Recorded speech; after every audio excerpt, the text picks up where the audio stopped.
Welcome to Betrayed Hearts Chronicles. I watched the sun dip below the horizon from the back deck of our house, its orange glow spilling across the wooden floorboards.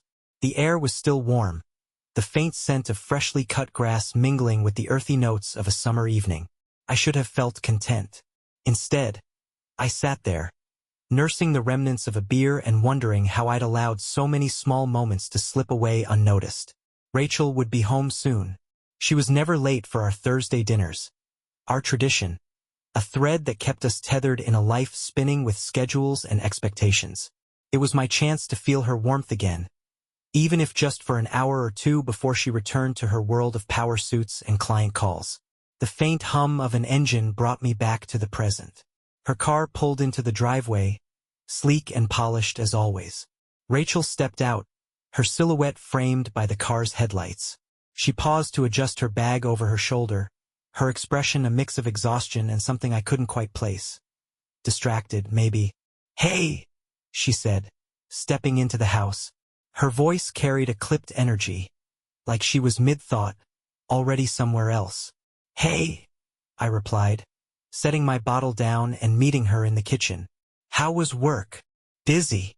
She opened the fridge and pulled out a bottle of wine, expertly twisting the cork as if she'd done it 1,000 times before.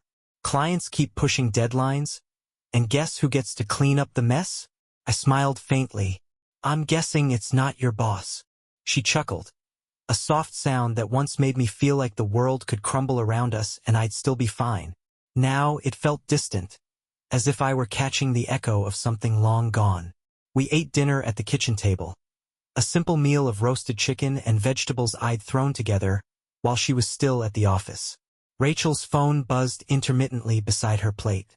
She glanced at it each time but didn't pick it up, a small mercy that didn't escape my notice. "You're distracted," I said, leaning back in my chair. She looked up, fork paused midair. "What do you mean?" "I mean, you've been staring at your phone half the night. If there's something important, it's just work," she interrupted, setting her fork down with a metallic clink. "You know how it is. Deadlines, emails. It doesn't stop just because I'm home." "I get it," I said quickly, not wanting to push her into one of those arguments that felt like it spiraled out of control before either of us could stop it. "I just miss this, you know? Sitting down, talking, just us." Her expression softened, but only for a moment. She reached across the table and squeezed my hand. "I miss it too, Ethan. It's just, things are crazy right now. I'll try to be better. Promise." But there was something in her eyes, a flicker of hesitation that made my chest tighten. Later that evening, I found myself standing in our bedroom, watching Rachel as she got ready for bed. She was beautiful in a way that made me ache, her movements fluid and graceful as she brushed her hair and pulled on one of my old college t-shirts. I wanted to reach out, to hold her, to say something that would pull us back to where we used to be. But the words caught in my throat. "Tomorrow," I told myself. "Tomorrow I'll make more time. I'll ask her about her day, really ask. Maybe we'll go out this weekend, just the two of us." Rachel slid into bed beside me, her back turned, her breathing soft and steady. I stared at the ceiling, listening to the faint hum of crickets outside. Tomorrow, I thought again. But in my gut, a small voice whispered something I wasn't ready to hear. Tomorrow wouldn't fix this. It started with a text. The faint chime of Rachel's phone broke the quiet of our Saturday morning. We'd both been sitting in the living room, me with a mug of coffee, skimming headlines on my tablet, and her curled up on the couch, flipping through a glossy presentation binder from work. The sound wasn't unusual, but her reaction was. She froze. For just a fraction of a second, her hand hovered over the binder, her eyes darting toward the phone on the coffee table. The subtle tension in her posture rippled through the room, unnoticed by anyone but me. I glanced up casually, masking my curiosity. "Work email." She reached for the phone, her movements quick, deliberate. "Yeah," she said, forcing a lightness into her voice. "Just the team trying to iron out some last-minute details for Monday's pitch." Rachel typed back a response with the kind of focus that didn't match her usual indifference to work texts on weekends. When she was done, she set the phone down, face down and picked up her binder again. But she wasn't reading it. I took a sip of coffee and looked back at my tablet, trying to shake the unease creeping up my spine. Maybe it was nothing. Or maybe it was something. The first real crack came later that week. Rachel had a dinner meeting scheduled, a networking event, she called it. She left the house in a sleek black dress that hugged her figure. Her hair swept back in a style that was effortlessly elegant. She looked incredible, the kind of polished perfection that once made me proud to call her my wife. Now, I wasn't so sure who she was dressing for. "Don't wait up," she said, kissing my cheek before heading out the door. I stood there for a moment, staring after her, the scent of her perfume lingering in the air. Something about the way she said it, the breezy, almost dismissive tone, made me feel like an afterthought. Hours passed. I busied myself with work emails, then a basketball game on TV, but the growing knot in my stomach refused to loosen. By the time midnight rolled around, I was pacing the living room, trying to convince myself I wasn't being ridiculous. She finally came home at 1:17 a.m. I know the exact time because I was sitting in the kitchen, nursing a second beer, when I heard the front door creak open. Rachel stepped inside, her heels clicking softly against the hardwood floor. "You're still up?" she asked, surprised. "Couldn't sleep?" I said, watching her as she slipped off her shoes. Her cheeks were flushed, her eyes bright in a way that didn't match her usual post-work exhaustion. "How was dinner?" I asked, trying to keep my tone casual. "Good," she said quickly, too quickly. She brushed past me, heading toward the stairs. "It ran a little late. Sorry if I worried you." "You could have texted," I said, my voice firmer than I intended. She paused on the stairs, her back to me. "I didn't think I needed to check in," she said, a defensive edge creeping into her voice. "It's not about checking in, Rachel. It's about respect." She turned to face me, her expression unreadable. "You're overreacting. It was just a work dinner." "Was it?" I asked, the words slipping out before I could stop them. Her eyes narrowed. "What's that supposed to mean?" I shook my head, forcing a bitter laugh. "Nothing. Forget it." She didn't push further, and maybe that bothered me more than anything. She simply walked upstairs, leaving me alone with my thoughts. Over the next few weeks, the tension simmered beneath the surface of our everyday lives. Rachel's work commitments seemed to multiply overnight. Late meetings, overnight trips, last-minute cancellations of plans we'd made weeks ago. Every time I tried to bring it up, she brushed me off with the same exasperated response. "You're imagining things, Ethan." But I wasn't imagining the changes. She'd started dressing differently, sleeker, more daring outfits that felt out of place for client meetings. She switched perfumes, trading the soft floral scent I loved for something sharper, more exotic. Her phone, once left casually on the kitchen counter or bedside table, was now glued to her side, always on silent, always face down. One night, as she slept beside me, I reached for her phone. My hand hovered over it, my heart pounding in my chest. I wasn't sure what I was looking for. Proof? Reassurance? Before I could decide, Rachel stirred, mumbling something incoherent as she turned over. I pulled my hand back, guilt washing over me. The next morning, she was gone before I woke up, a note on the counter. "Gone to yoga. Be back later." I stared at the note, the tight script of her handwriting that I knew as well as my own. It felt foreign now, like it belonged to a stranger. I folded the note and slipped it into my pocket. I didn't know what I'd do with it, but I knew one thing for certain. Something was wrong, and I wasn't imagining it. It was a Sunday afternoon when I found the first real clue. Rachel had gone out to meet some friends, or at least that's what she told me. I had stayed behind, cleaning up the house and attempting to distract myself from the gnawing unease that had become my constant companion. Her car keys were sitting on the kitchen counter, half covered by a pile of mail. I reached for them to hang them on the hook by the door, but something caught my eye. A lipstick-stained coffee cup was tucked in the cup holder of her key fob, a deep red mark that didn't match the muted pink shade Rachel always wore. Seemed small, meaningless even, but it lodged itself in my mind like a splinter.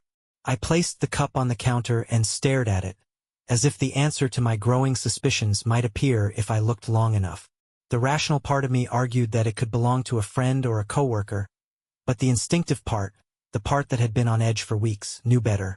When Rachel came home later that evening, I waited until she was in the kitchen, pouring herself a glass of water. "Hey, quick question," I said casually. She turned, her expression open, unsuspecting. "What's up?" I held up the cup. "Who's this belong to?" Her smile faltered for a fraction of a second before she recovered. "Oh, that's just Danny's. She borrowed my car the other day to grab coffee while we were out shopping." I nodded, forcing myself to keep my expression neutral. "Got it." She turned back to the sink, her shoulders relaxing. "You know how she is, always spilling something. She must have left it there by accident." "Right," I said, but the explanation felt too easy, too rehearsed. A week later it happened again. We were headed to a friend's barbecue, and Rachel had asked me to grab her bag from the back seat of her car. The leather tote was sitting on the floorboard, but as I reached for it, my hand brushed against a crumpled receipt tucked halfway under the seat. I pulled it out, my curiosity piqued. The receipt was from a wine bar, one I knew we'd never been to together. The date printed at the top made my stomach drop. It was from the same night she'd told me she was working late. The words blurred on the page as I stared at them. 2 glasses of Cabernet Sauvignon. A cheese plate. For a moment, I thought about slipping it back where I'd found it, pretending I'd never seen it, but something inside me wouldn't let it go. I folded the receipt and slipped it into my pocket, feeling the weight of it like a stone pressing against my ribs. At the barbecue, Rachel was her usual self, charming, attentive, the life of the party. But as I watched her laugh and chat with our friends, I felt like I was seeing her through a pane of glass. She was there, but she wasn't. On the drive home, I couldn't keep it in any longer.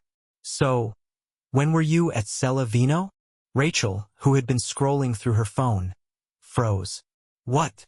"The wine bar," I said, keeping my voice even. "You went there recently, right?" She hesitated, her fingers tightening around the phone. "Oh, that. Yeah, I went with Danny last week after work." "Why?" I kept my eyes on the road, gripping the wheel tightly. "No reason. Just noticed the receipt in your car." Her tone shifted, a defensive edge creeping in. "You're going through my car now?" "It was under the seat," I said, glancing at her. "I wasn't snooping." She let out a short laugh, but it lacked humor. "You're being ridiculous, Ethan. It was just a drink with a friend. Can't I do that without you questioning me?" I bit back the words I wanted to say. The argument would only escalate, and I wasn't ready to confront her. Not yet. "Forget it," I muttered, focusing on the road ahead. But I couldn't forget it. Over the next few days, I started noticing more details that didn't add up. A faint whiff of cologne clinging to her blazer that wasn't mine.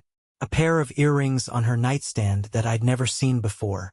The way her phone seemed to light up with messages she never acknowledged while I was around. Once, as we sat on the couch watching TV, I reached over to rest my hand on her leg. She flinched, a small, almost imperceptible movement, but it was enough to make my chest tighten. "Everything okay?" I asked, masking my concern with a faint smile. She glanced at me, her expression unreadable. Of course. Why wouldn't it be? But the question hung between us, unanswered.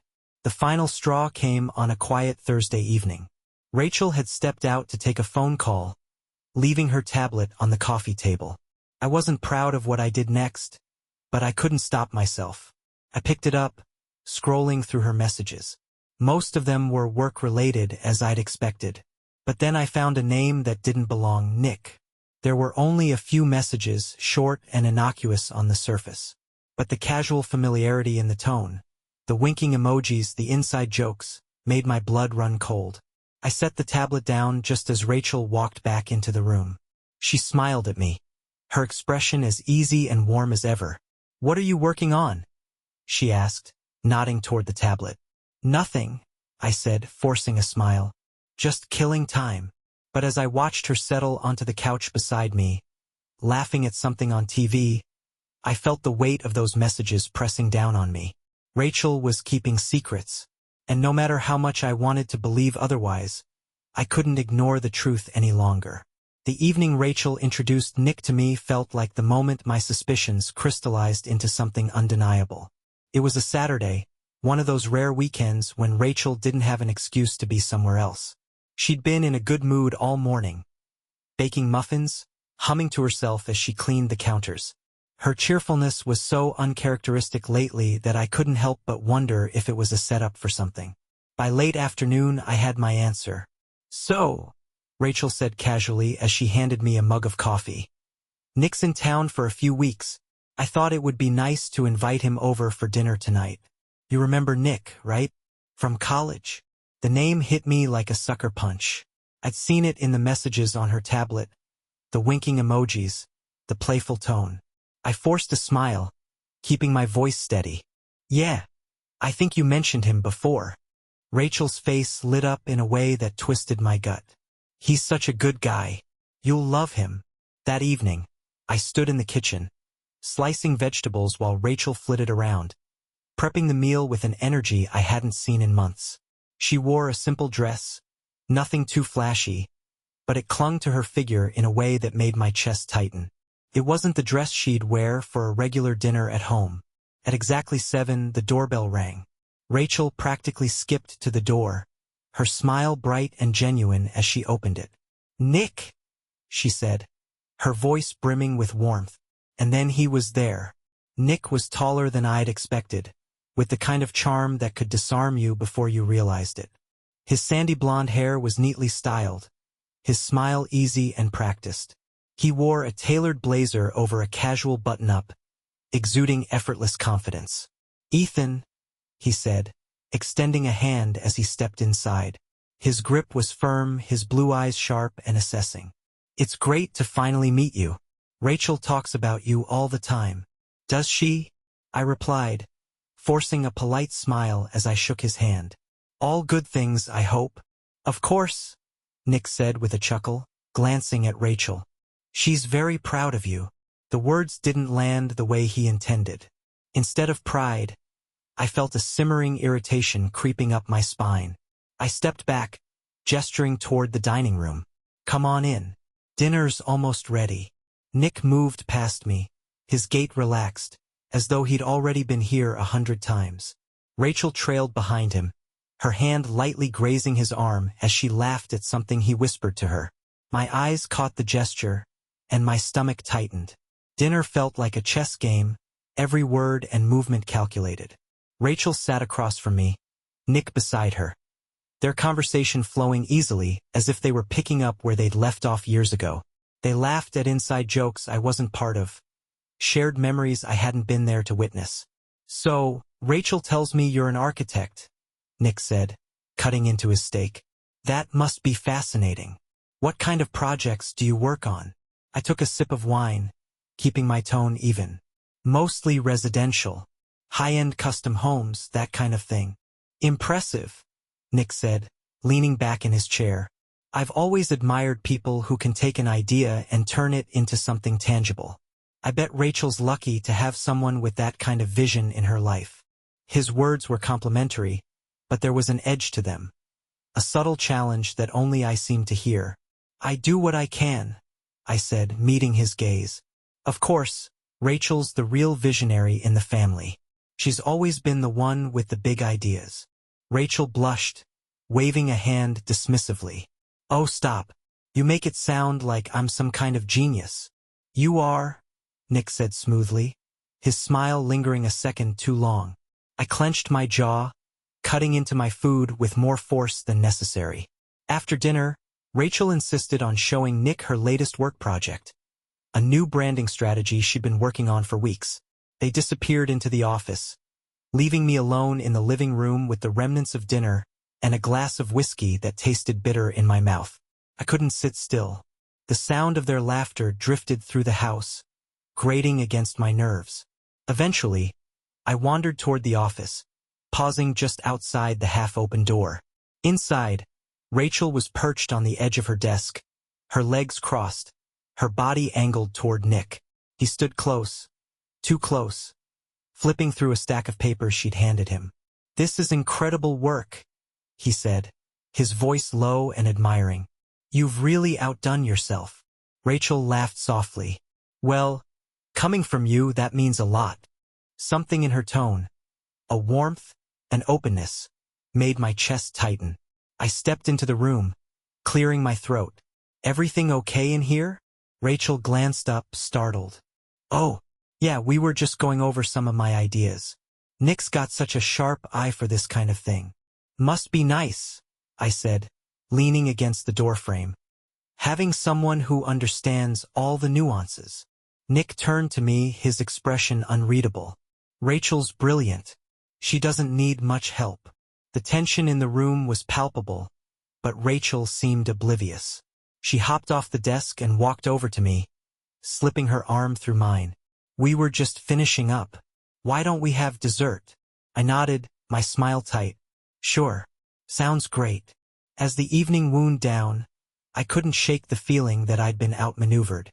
Nick's departure was full of handshakes and polite farewells, but his lingering glance at Rachel as he stepped outside felt like a silent taunt.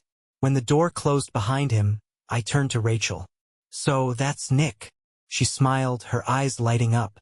"Isn't he great? He's always been so supportive." "Yeah," I said slowly. "He's certainly confident." Rachel tilted her head, studying me. "You don't like him, do you?" I shrugged, trying to play it cool. "I barely know him. Just an observation." She laughed, brushing past me toward the kitchen. "You're such a skeptic. Nick's harmless." Harmless. The word rattled around in my head as I watched her walk away. She believed it, or at least she wanted me to believe it. But the way she looked at him, the ease with which they connected, it was anything but harmless. I poured myself another drink, staring out the window into the darkness beyond. Nick might have been gone for the night, but the shadow he'd cast over our home remained. I wasn't sure what woke me that night, but it was the kind of silence that presses heavy on the chest, an instinctive pull toward wakefulness. The clock on the nightstand read 2:43 a.m. The bed beside me was empty, the sheets cool where Rachel should have been. For a moment, I thought she might be in the bathroom or getting water, but the house was too quiet for that. No running faucet, no faint shuffle of her slippers on the hardwood. I slipped out of bed and padded down the hall, my heart thudding louder with each step. The faint glow of her phone lit the kitchen counter, and beyond it, I saw her. Rachel stood by the back door, her silhouette framed by the dim light spilling in from the street lamp outside. She held her phone to her ear, her voice low, hurried, and barely audible over the hum of the refrigerator. I froze, hidden in the shadows of the hallway. "I know," she whispered, her tone urgent. "I just couldn't say anything earlier." He was right there. My chest tightened. A pause. I strained to hear the muffled reply on the other end, but the words were indistinct. "Tomorrow, maybe. I'll think of something," Rachel said, her voice softening into something almost tender. The tenderness twisted the knife deeper. I stepped forward, the floor creaking beneath my weight. Rachel jumped, spinning to face me. Her hand shot to her chest, the phone slipping into her pocket. "Ethan, you scared me. What are you doing?" I asked, keeping my voice steady despite the storm building inside me. "Couldn't sleep," she said quickly, brushing a strand of hair behind her ear. "I came down for some air." "And the phone call?" Her eyes flicked to the pocket of her robe, and for the briefest moment, I saw a panic flash across her face. "Just work stuff. A client had an issue with the account, and At 3 in the morning? I interrupted, my tone sharper than I intended. Rachel's jaw tightened. "I didn't think I needed to run every little thing by you, Ethan." "It's not about that," I said, stepping closer. "It's about honesty. Who were you talking to?" Her expression hardened, the defensive wall going up in an instant. "You're being ridiculous. It's late, and I'm not having this conversation right now." She brushed past me, her shoulder bumping mine as she walked back to the bedroom. I stood there for a long time, the weight of her words pressing down on me. The next day, I tried to convince myself I was imagining things, overreacting. But the doubt gnawed at me like a persistent itch. Rachel was unusually affectionate that morning, kissing me on the cheek as she left for work, her usual briskness replaced with something softer. "Have a good day," she said, her smile almost apologetic. "You too," I replied, my voice hollow. But the image of her at the back door, whispering into the phone, was burned into my mind. By the time the weekend rolled around, I was on edge, desperate for answers but unsure how to confront her without proof. Rachel had plans with her co-workers that evening. Another networking event. I feigned indifference, but as soon as she left, I found myself pacing the house, unable to focus on anything else. Her iPad sat on the counter, charging. I hesitated for a moment before unlocking it. The messages were gone. Every trace of Nick, every playful text, wiped clean. The carefulness of it only deepened my suspicions. I decided to follow her. The address she'd left was for a downtown restaurant, a trendy spot known for its late-night crowd. I parked a block away and waited. At first, I felt ridiculous, sitting in my car like some kind of private investigator. But then I saw her. Rachel stepped out of the restaurant, her laugh carried on the night air. Nick was with her, his hand resting lightly on the small of her back as they walked toward the valet. They didn't look like co-workers. They looked like something much closer. My grip on the steering wheel tightened as I watched them climb into a sleek black car and drive away. I followed at a distance, my heart pounding in my chest. They pulled into a small boutique hotel on the edge of town, its neon sign flickering against the dark sky. They disappeared inside. I sat in my car for what felt like an eternity, staring at the entrance. My mind raced with possibilities, each one more painful than the last. When I finally forced myself to move, I wasn't sure what I was going to do. Confront them, demand answers, or simply confirm the truth I already suspected. The lobby was quiet, dimly lit, with soft jazz playing in the background. I spotted them immediately standing by the elevator. Rachel's hand rested on Nick's arm, her expression one of relaxed intimacy I hadn't seen in months. The elevator doors opened, and they stepped inside. I froze, watching the numbers light up as the elevator ascended. My stomach churned as it stopped on the third floor. It wasn't until I was back in my car, gripping the steering wheel with white knuckles, that I let the wave of anger and betrayal wash over me. I didn't follow them further. I didn't need to. The truth was right in front of me, undeniable and devastating. Days passed, but the image of Rachel and Nick walking into that hotel together lingered in my mind, corrosive and inescapable. I'd replayed every moment of that night, dissecting it, questioning my own actions. Should I have followed them to their room? Should I have confronted her then and there? But instead, I had driven home in silence, the weight of my discovery suffocating me. Rachel, oblivious to my turmoil, moved through the days with her usual grace. She laughed at her phone during breakfast, hummed to herself as she prepared for work, and kissed me goodbye like nothing had changed. But everything had changed. Couldn't let it go. Her late nights, her unexplained absences, her constant phone calls. There was a pattern now, a thread weaving through our life that led straight to Nick. I had to know how deep it went, how often she met him, and what it meant for the life we'd built together. That's how I found myself at her office the following week, parked 2 blocks away in a spot where I could see the front entrance. Rachel had told me she'd be working late. Another important client meeting. At 7:45 p.m., she emerged, her pace brisk as she stepped out into the cool evening air. She wasn't alone. Nick was beside her, his hand grazing her lower back as they walked toward his car.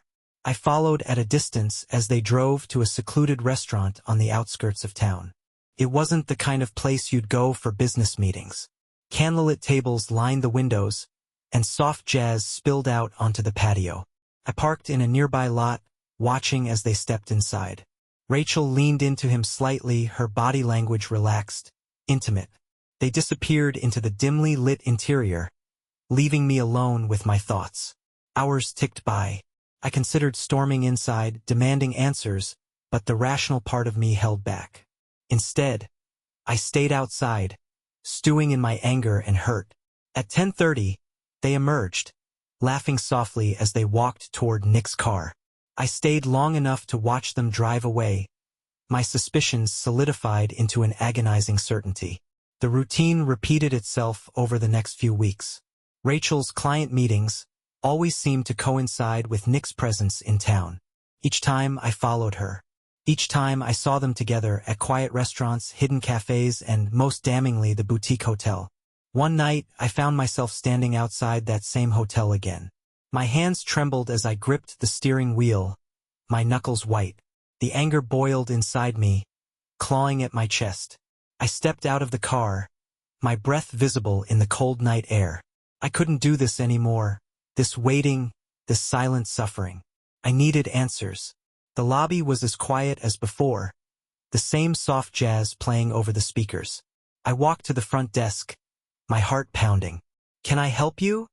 the receptionist asked, her tone polite but bored. "Yes," I said, my voice tight. "I'm looking for someone, Nick Carlson. He's a guest here." The receptionist hesitated, her gaze flickering over me. "I'm sorry, sir. I can't give out guest information." I swallowed the bitter taste of defeat and nodded. "Right, of course. Thank you." I turned and left, my fists clenched at my sides.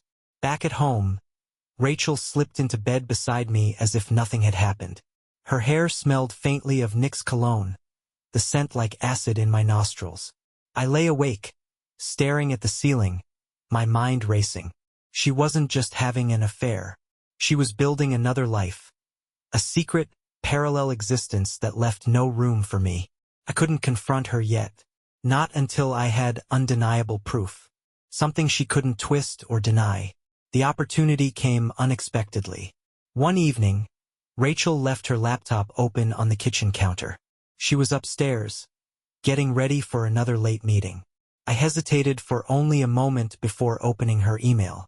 Most of it was work-related, but tucked among the spreadsheets and client reports was a folder labeled Personal. My heart pounded as I clicked on it.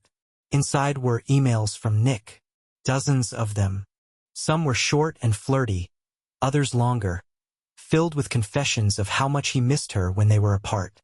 One subject line read, "Last night was incredible." I opened the email, my hands trembling. The words blurred as I read them, each line a dagger to the heart. "Rachel, I can't stop thinking about you. The way you looked at me last night, the way you feel in my arms. It's impossible to stay away. You're everything I've been searching for, and I'll do whatever it takes to keep this going." I closed the laptop, my breathing shallow, my pulse pounding in my ears. There it was, the proof I needed. No more excuses, no more doubt. Rachel wasn't just stepping out of our marriage. She was in love with him. I sat in the dark kitchen, the weight of my discovery crushing me. I didn't know what my next move would be, but one thing was clear. I couldn't ignore this anymore. The next few weeks felt like I was living in a nightmare, each day blurring into the next as Rachel's lies and Nick's shadow loomed over every moment. I knew too much now, her late nights, her whispered phone calls, the hotel rendezvous. And yet, I couldn't bring myself to confront her. Not yet. Not without a plan. Instead, I watched and waited, the tension between us thickening like a storm cloud ready to burst. One evening, Rachel returned from work, her expression a mix of irritation and exhaustion. She dropped her bag on the kitchen counter and poured herself a glass of wine, her movements hurried and precise. "Long day?" I asked, keeping my voice steady as I leaned against the counter. "You have no idea," she replied, taking a sip of wine. "Clients are driving me insane." I nodded, pretending to care, while my mind raced. I'd seen her location earlier on my phone, an innocuous tracking app we'd installed years ago for convenience. She hadn't been at work. She'd been at the boutique hotel with Nick. I couldn't help myself. "You ever think about switching jobs? Maybe something less demanding?" Rachel froze for a moment, her glass poised mid-air, before forcing a laugh. "And give up all this excitement? Never." Her smile was too tight, her tone too rehearsed. That weekend, I decided to push her boundaries. Nick was leaving town for a few weeks, which meant Rachel had fewer excuses to slip away.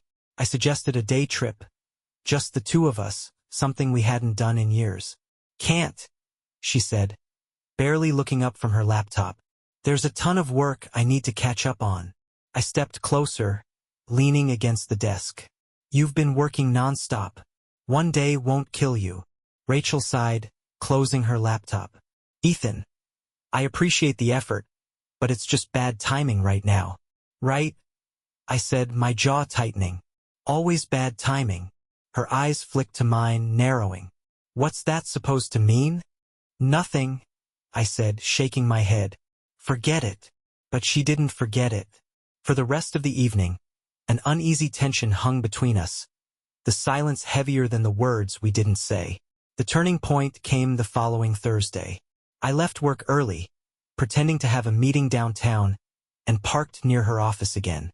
By now, her schedule had become predictable. She'd leave the office late, meet Nick for dinner, and then disappear into their little world. At 6:15, she stepped outside, her face lighting up when Nick pulled up in his car. She climbed in, and I followed, my pulse quickening as they headed to a restaurant I hadn't seen them frequent before. But this time I didn't stay in my car. I walked into the restaurant, the dim lighting and soft chatter a sharp contrast to the storm raging in my chest. My eyes scanned the room until I spotted them at a table near the back. Rachel was laughing, her hand resting lightly on Nick's forearm as he leaned in closer. They looked like a couple, relaxed, intimate, comfortable.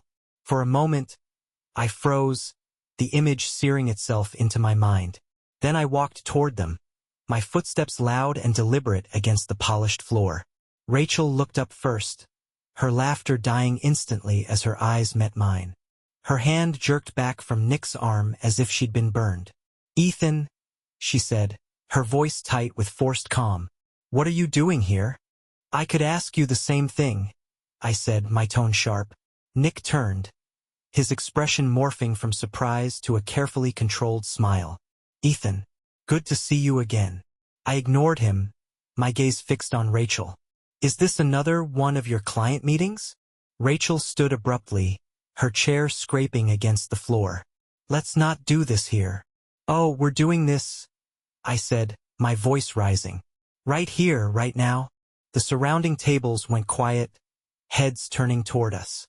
Rachel's face flushed with embarrassment, but I didn't care. Nick stood as well, his posture calm but his eyes wary. Ethan, maybe we should all sit down and stay out of this? I snapped, cutting him off. Rachel grabbed my arm, her grip firm. Let's go outside. Now. Her tone left no room for argument, and for a moment, I considered making a scene, airing all the dirty laundry right there in front of everyone. But I let her lead me outside, the cold night air hitting me like a slap. She whirled to face me, her eyes blazing. What the hell are you doing? What am I doing? I spat. What are you doing, Rachel? Do you think I'm stupid? That I haven't noticed all the lies? The late nights? The sneaking around? Her expression faltered for a split second before hardening again. You're blowing this out of proportion. Am I? I said, my voice trembling with anger. Because from where I'm standing, it looks like you're having an affair with your college buddy. Rachel's jaw tightened, her hands balling into fists. This is ridiculous. Nick and I are just friends. Friends don't meet at hotels, I said, the words like venom.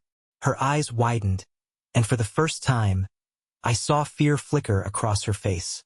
You're following me now? I had to, I said bitterly. Because you won't tell me the truth. Rachel opened her mouth to speak but closed it again, her lips pressing into a thin line. The silence between us was deafening, the air heavy with everything she wasn't saying. Finally, she looked away, her shoulders slumping. I don't want to do this here. No, I said, my voice quieter now but no less sharp. You don't want to do this at all. But we're past that, Rachel. Way past it. She didn't reply.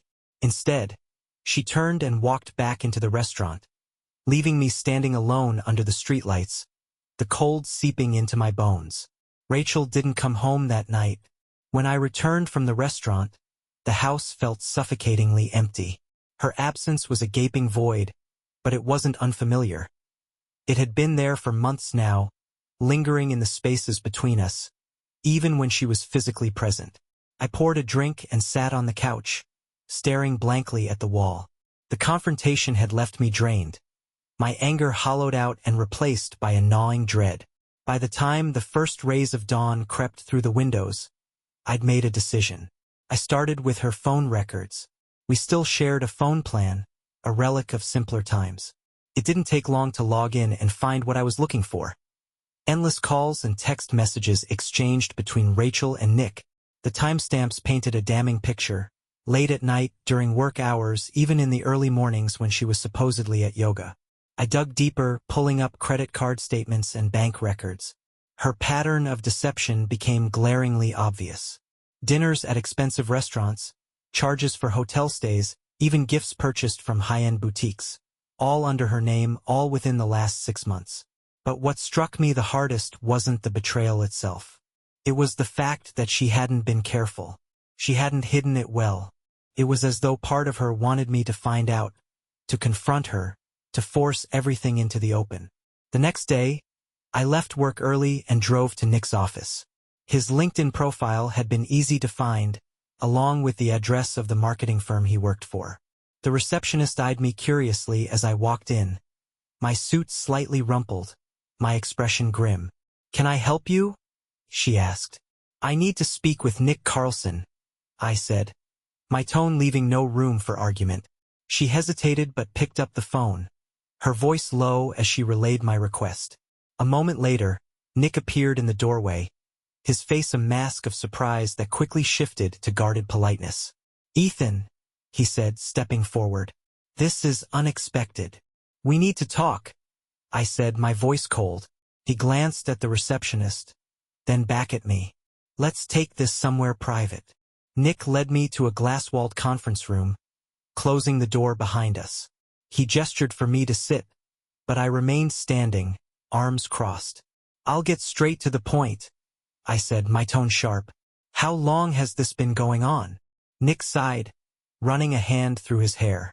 "Look, Ethan, don't patronize me," I snapped. "How long?" He hesitated, then leaned against the table, his expression contrite. "About 6 months." The words hit like a physical blow, despite already knowing the answer. "And you didn't think I deserved to know?" I asked, my voice trembling with restrained anger. "It wasn't like that," Nick said, his tone measured. "I didn't plan for this to happen. Neither did Rachel. It just did." I laughed bitterly. "You expect me to believe this was some kind of accident?" Nick straightened, his calm demeanor cracking. "I care about her, Ethan. I didn't set out to hurt you, but I'm not going to apologize for how I feel." The arrogance in his voice sent a surge of anger through me. I took a step forward, my fists clenching at my sides. "You don't get to feel anything for my wife. Do you understand me?" Nick held my gaze, his jaw tightening. "She's not just your wife. She's her own person. And maybe if you treated her like that, we wouldn't be here right now." The words struck deeper than I wanted to admit. I took a shaky breath, forcing myself to step back. "This isn't over," I said, my voice low. "Stay away from her." Without waiting for a response, I turned and walked out, leaving Nick behind. That evening, Rachel came home. She looked tired, her makeup slightly smudged, as though she'd spent the day crying.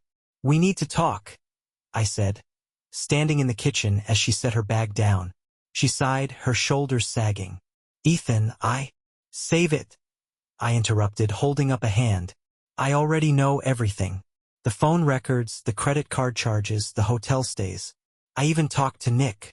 Her face paled, her lips parting slightly as she struggled to find the words. "Why Rachel?" I asked, my voice breaking. "Why him? Why this?" She sank into a chair, her hands trembling. "I don't know," she whispered. "It just happened." "That's not an answer," I said, my anger bubbling to the surface again. "We had a life together, Rachel. A good life. And you threw it away for what? A fling?" Tears filled her eyes, spilling down her cheeks. "It wasn't a fling, Ethan. I love him." The room spun, Her words echoed in my mind, cutting deeper than I thought possible. "And what about me?" I asked, my voice hoarse. "What about our marriage? Did that mean anything to you?" She looked away, her silence louder than any answer she could have given. I stood there for a long moment, staring at the woman I thought I knew, the woman I'd built my life around. And in that moment, I realized the truth. She wasn't the person I'd fallen in love with anymore. Rachel finally looked up, her voice barely audible. "I never meant to hurt you. But you did," I said, my tone hollow. "And I don't know if I can ever forgive you." Her sobs filled the room as I turned and walked away, the weight of her betrayal crushing me with every step. The morning after Rachel admitted she loved Nick, I woke up to the kind of silence that felt like a premonition. She wasn't in bed beside me, and the house was eerily still. For a moment, I thought she might have left in the night, but then I heard the faint clinking of dishes in the kitchen. When I walked downstairs, she was at the table, a mug of coffee in her hands. Her eyes were swollen, her makeup smudged from the night before. "We need to figure out what we're doing, Ethan," she said softly, not looking up at me. Her words hung in the air, heavy and unavoidable. "You mean what you're doing?" I replied, my voice sharper than I intended. Rachel flinched but didn't argue. "I've been thinking about this for a long time," she said, her voice trembling. "About us. About how we've been drifting apart." "Drifting apart?" I laughed bitterly. "Is that what you call it? Sneaking around behind my back with Nick? Lying to me? That's not drifting, Rachel. That's betrayal." She looked down at her coffee, her fingers tracing the rim of the mug. "I didn't plan for this to happen." "Stop saying that," I snapped, slamming my hand on the counter. "You don't just fall into bed with someone by accident. You made a choice, over and over again." Her eyes filled with tears, but this time, they didn't soften me. "Do you want to be with him?" I asked, my voice quiet but firm. Rachel hesitated, the silence stretching between us. Finally, she nodded. "I don't know how to explain it, Ethan, but yes, I do." The words hit like a physical blow, knocking the air out of my lungs. I stood there, staring at her, the weight of her confession sinking in. She wasn't going to fight for us. She wasn't going to choose me. "Then I guess we're done," I said, my voice hollow. The next few days were a blur of logistical conversations. We agreed to separate, but the details felt cold and clinical. Who would keep the house? What about the joint accounts? We moved through the motions like strangers, our once shared life now a series of legalities to be sorted out. Rachel moved into a small apartment downtown, leaving the house and most of our belongings behind. "It's just temporary," she said as she packed a few bags, "until I figure things out." I didn't ask if Nick would be joining her. The first night she was gone, the silence in the house was unbearable. I wandered from room to room, staring at the spaces she'd once filled. Her favorite throw blanket on the couch, the empty spot on the bathroom counter where her makeup had been.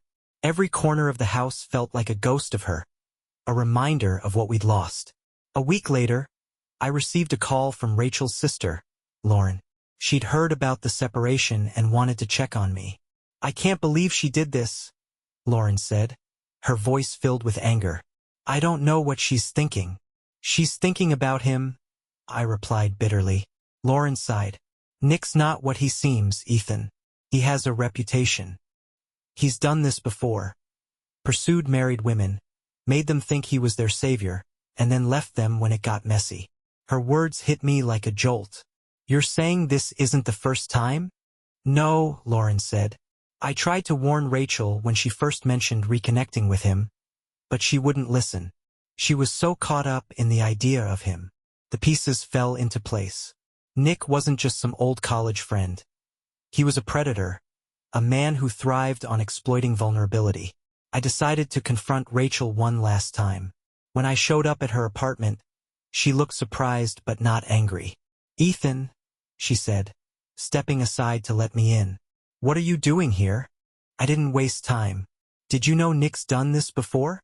That you're not the first married woman he's gone after?" Her face paled. What are you talking about? Lauren told me, I said, watching her closely. He's a pattern, Rachel. A manipulator. He finds women like you, convinces them he's everything they've been missing, and then he moves on. Rachel shook her head, her hands trembling. You're wrong. Nick isn't like that. He cares about me. Does he? I asked. Or is he just telling you what you want to hear? She stared at me, her eyes filling with tears. For the first time, I saw doubt flicker across her face. The next few days, I heard nothing from Rachel. But then, late one night, she called. Her voice was shaky, barely above a whisper. You were right, she said. What happened? I asked, sitting up in bed. Nick. He told me he wasn't ready for something serious, she said, her voice breaking. That he didn't want to be tied down. The anger I'd felt for so long softened into something closer to pity. Rachel had chosen him over me, and he'd discarded her the moment it became inconvenient. Are you okay? I asked, surprising myself with the sincerity in my voice. I don't know, she admitted. I don't know what to do. You move on, I said quietly. That's all you can do. The papers were finalized a month later. Our divorce was swift and amicable, but the emotional scars ran deep. Rachel moved out of the city, taking a job in a different state. I stayed in the house, slowly rebuilding a life that no longer included her. Some nights, I thought about calling her, asking if she'd found happiness or if she regretted what she'd done. But I never did. She made her choice, and so had I. The courthouse smelled of stale coffee and disinfectant, a cold, impersonal scent that perfectly matched the moment. Rachel sat at the opposite end of the bench, her face pale but composed. She avoided my gaze, staring down at the manila folder in her lap as though it held the answers to the mess we'd made of our lives. The clerk called our case number, and we both stood, walking silently into the sterile courtroom. The judge greeted us with practiced detachment, his tone efficient and devoid of warmth. Our divorce was uncontested. There were no drawn-out arguments over assets, no custody battles, no vindictive legal maneuvers. The life we had built together was divided with the precision of a scalpel. The house went to me, the savings account was split, and Rachel took the car and a few personal belongings. When it was over, the judge signed the final decree, and we were no longer husband and wife. Just like that, years of marriage dissolved into a few strokes of a pen. Outside the courthouse, Rachel and I lingered awkwardly, neither of us ready to be the first to leave. She looked at me then, her eyes filled with an exhaustion that mirrored my own. I'm sorry, she said softly, the words barely audible over the hum of the city around us. I nodded, unsure what to say. I'd heard her apologize before, half-hearted attempts during arguments, moments of guilt when the truth became unavoidable. But this felt different. This felt final. Are you happy? I asked, surprising myself with the question. She hesitated, her expression crumpling. I don't know, she admitted. I thought I was doing what I needed to. But now I'm not sure anymore. Her honesty didn't soothe me, but it didn't enrage me either. It just made me tired. Maybe one day you'll figure it out, I said, my voice flat. Rachel nodded, her gaze dropping to the pavement. Take care of yourself, Ethan. And with that, she turned and walked away, the sound of her heels fading into the distance. Life after Rachel was strange at first. The house felt cavernous, each empty room a reminder of what had been. Her laughter, her perfume, the way she'd leave coffee mugs on every flat surface. All of it was gone. I filled the void with work, pouring myself into projects and late nights at the office. Friends invited me out, tried to pull me into their world of distractions and fleeting pleasures, but I wasn't ready. Not yet. A month after the divorce was finalized, I received an email from Rachel. Ethan, I know I'm the last person you want to hear from, but I've been thinking a lot about what happened between us. I don't expect you to forgive me, but I want you to know that I do regret how I handled things. I wasn't fair to you, and I'm sorry for the pain I caused. I hope you're doing well. You deserve happiness, even if it's not with me. Rachel. I stared at the message for a long time, my emotions a tangle of anger, sadness, and a strange sort of relief. I didn't reply. There was nothing left to say. The months turned into a year, and slowly, I began to find a rhythm again. The house no longer felt like a tomb, and I stopped glancing at my phone, expecting a text that wouldn't come. One evening, I found myself at a bar downtown, the same one where Rachel had first met Nick. The irony wasn't lost on me. As I sipped my drink, a woman at the next table struck up a conversation. She was kind, with a laugh that reminded me of sunlight breaking through clouds. We talked for hours, and for the first time in what felt like forever, I didn't think about Rachel. Rachel's name eventually became a ghost of the past, something that stirred faintly in memory but no longer held the power to wound me. I heard through mutual friends that she'd moved again, this time for a new job in Seattle. I didn't ask if she was still with Nick. It didn't matter. What mattered was that I'd survived. The betrayal, the heartbreak, the anger. It had all passed, leaving behind something stronger, sharper. I'd lost her, but I'd found something I hadn't realized I'd been missing all along myself. And for the first time in years, I felt whole. Dear listeners, please share your thoughts in the comments, and do not forget to like, share, and subscribe to the channel.